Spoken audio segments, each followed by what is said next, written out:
HOA Karen tried to ban my service dog. She didn't expect me to report her to federal agents.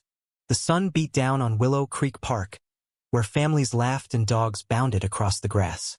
For me, Emily Carter, it was a rare moment of peace.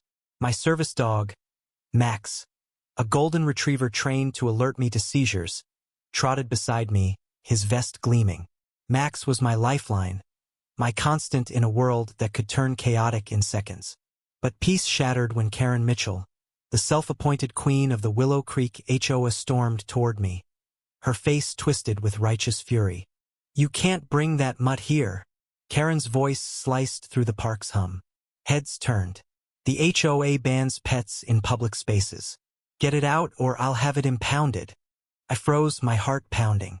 Max sat calmly, sensing my distress but staying steady. "He's a service dog, Karen. He's legally protected under the ADA." My voice trembled, but I held her gaze. Karen scoffed, stepping closer, her manicured finger jabbing the air. "I don't care about your excuses. I'm sick of people like you flouting rules. I'm calling the park manager now." The crowd thickened, whispers buzzing like static. I felt exposed, my disability on trial. Karen's crusade wasn't just about Max. It was about control, about her need to dominate. She dialed her phone, summoning Greg, the park manager, who arrived looking harried, his clipboard clutched like a shield.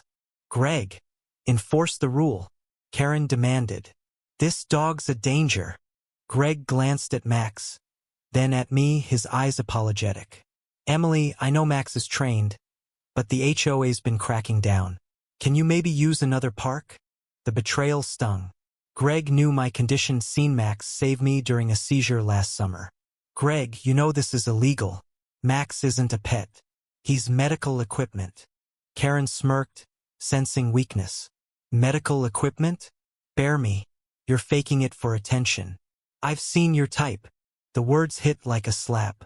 My hands shook, but I refused to crumble.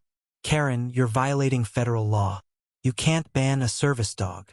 She laughed, cold and sharp. "Try me. I run this community.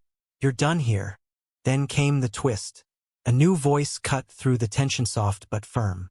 "Actually, Karen, you're the one who's done." It was Mrs. Torres, the quiet widow who ran the park's gardening club. Nobody noticed her approach, but she held up her phone, its screen glowing with a video. "I've been filming this whole thing. You've been harassing Emily for months, ever since she moved in. I've got it all." The crowd murmured, shocked. Karen's face paled. "You're bluffing." Mrs. Torres shook her head. "I've sent it to my nephew.